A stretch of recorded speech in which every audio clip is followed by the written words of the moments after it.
So that's a stupid version of utilitarianism. But that in general, one ought to say that human rights as an abstraction is just that. And what actually matters is a much more scientifically definable principle of utilitarianism. Then, more importantly, are a whole variety of communitarian claims. That is to say, people who argue that human rights, or rights, are embedded in communities, in history, and that postulating universal ones have no foundation and is actually politically ruinous. So, let me give you examples from the Universal Declaration. The Universal Declaration doesn't have in it the notion of national self-determination. Now, why doesn't it have it? This is not a big trick question. Why a bunch of European nations getting together in 1947-48, wouldn't they have a statement saying everyone has a right to national self-determination? Sorry? I'm sorry? It's part of what sorry? They're all engaged in, these are major imperial powers. So the British and the French and the Dutch, and for that matter, are not going to, or the Soviets for that matter, are not going to say, yes, everybody should have the right to national self-determination. And subsequent UN doctrines do include this sort of right. But if you think about this, it's a very odd right in the sense that it doesn't grow from an individual human right, and it's often at odds with individual human rights.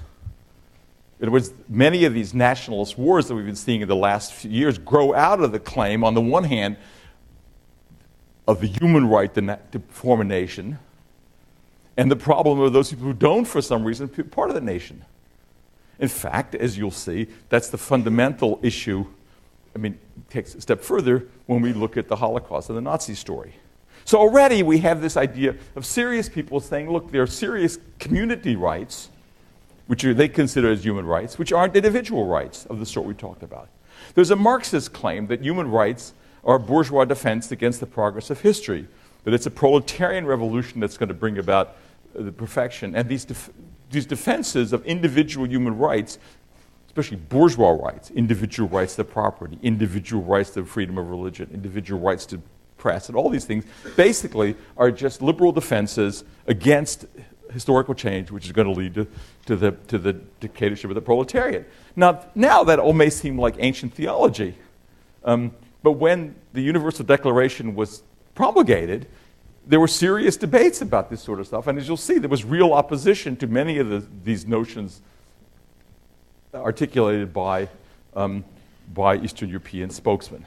Then there's a libertarian, old-fashioned economic view, which was really important in the 19th century, which held that humanitarianism and, in some of these human rights, was basically, as one text put it, an emotional attempt to offset the will of God by upholding the weak in the great competition for life in the marketplace. In other words, the real forces of history are competitive, and all of these other individualistic claims are simply standing in the way of what they understood to be nature. So there are a lot of folks then, and in some important ways with this National Now, who argued against this idea of abstract rights, something ethical or political following from abstract rights. So, and it's many cases in which human rights of individuals are in conflict, as you'll see, with the rights of communities. Women's rights is one of the obvious issues. Religious issues of religious freedom is another issue. So my point today isn't going to be to debate these, because we're going to be talking about this, but to suggest that the view of egalitarian, ethical, and political disinterestedness embodied in human rights is this very special way of seeing the world, which basically depends on restraints put upon what can be pursued by the collectivity. That is to say, the collective nation is limited in what it can do by individual rights. It's one part of the claim. Number two, that these rights are abstracted from many social and local norms. And number three, that there's certain permanent facts about the human condition, that we're always facing cruelty, always facing suffering and imperfect thinking and unfairness, and that we should make as many rules as we can to curtail these, even if these rules contravene particular sort of local norms. Now, I'm sympathetic to those views, and I think many of you are sympathetic to those views, but I just want to point out to you that they do run against some community interests, which many of you might also be sympathetic to, and which certainly many people in the world are deeply committed to. So there is a real problem here about the notion of the individual. I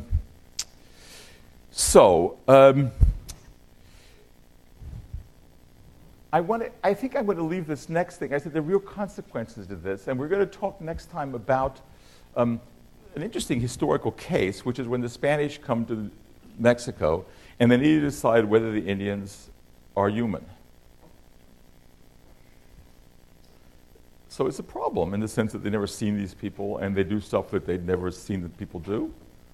And it has actual, real consequences politically in terms of what happens. So one version of if they come to be, it's sort of great if they come to be seen as human. But the other side of this, if they come to be seen as human, they can also be treated as if they were failing humans of the Spanish sort. So here you see native Indians burned by the Inquisition. Yes, they have souls. Yes, they can become Christians. But they become Christians who have failed and consequently subject to the Inquisition. Arguably, it might have been better not to be thought of as human. We'll talk about this specifically in the context of whether it's okay to enslave the Indians. And we'll have this as our next, we'll talk about this debate next time, and you'll read about it in section. So I just want to say that historically, the question of does someone count as human and what follows from that has real on-the-ground consequences then, and has real on-the-ground consequences now. So I want to make, you'll see these pictures, these are the two debates.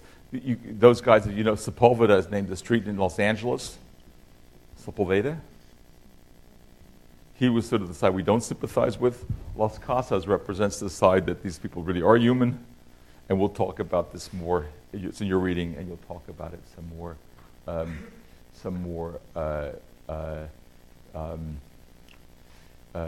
next time. So I just wanted to end this. Well, I want to say one more thing about about this the abstraction what follows from being human. An Italian philosopher named Agamben, Agamben, and he gets this from a tradition that includes Hannah Arendt, whom you are reading for this week and next week, which argues, look, there's something actually more deeply wrong with the idea of human as the basis for right. Because human, in this very basic, stripped-down, acultural sense, is what Agamben calls bare life, the via nuda, which he takes from the Greek zoe, as in zoological, the bare life.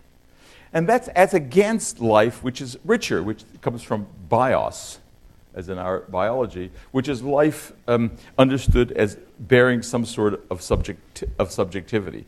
So just human as a matter of zoology or as a matter of species, which you can either understand physically or even understand in terms of a form that makes it a species, seems to be is exactly that version of the human which enjoys no rights because they enjoy no protection of the polity and no protection of a family and no protection of anyone else. That's, in Agamben's view, the concentration camp, the state of exception.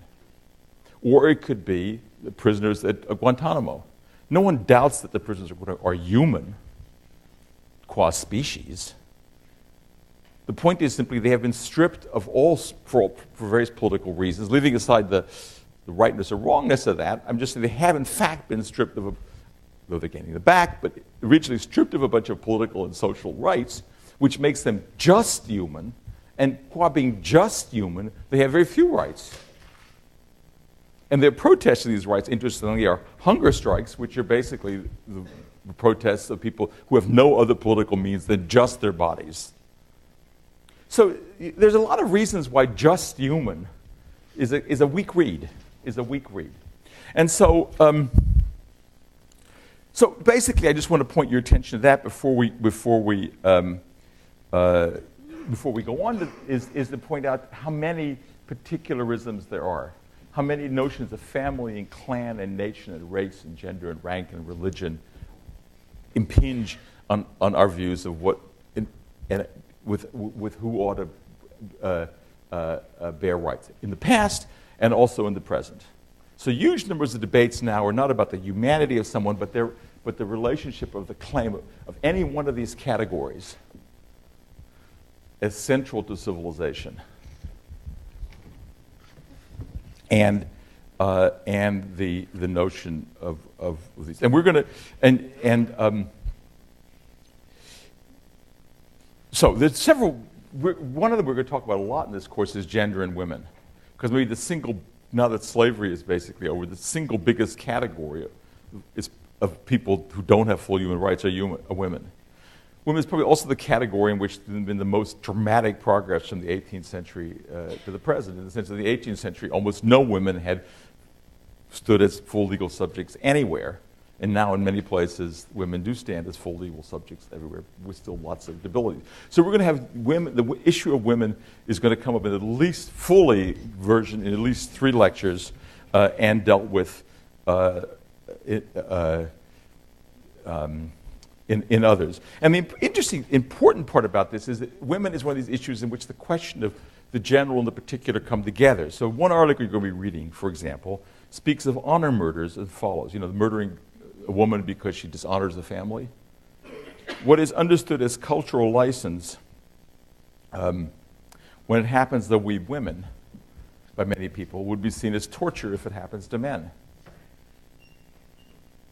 So you often reads in the press defenses of the killings of someone, a woman somewhere. And they say you have to be culturally sensitive to X, Y, and Z. Maybe we do need to be culturally sensitive, but there's a particular version in which we seem to have to be particularly sensitive to the women's part of it. There's a special gender component to that, and the gendering of these rights and giving rights to women is thought to be particularly disruptive in some contexts of social and political arrangements. And we're going to be reading that, interestingly enough, in the African context and in Asian context, in the U.S. context. So we're going to see this in a bunch of different places. So we're also going to go through ways of trying to get around this issue of particularism. So some people, Michael Ignatieff, who would be Liberal Prime Minister of Canada, argued, well, look, if we limit rights carefully enough to just freedom from torture, freedom from imprisonment, right? Freedom from bodily harm, maybe you can get some core set of rights which gets around these particularisms. Maybe. But as soon as we add freedom of religion or freedom of the press, which seem pretty core, we're already into these particular issues. And if we add more of those from the UN Charter, housing, healthcare, education, and sexual freedoms, we're way into the particularisms.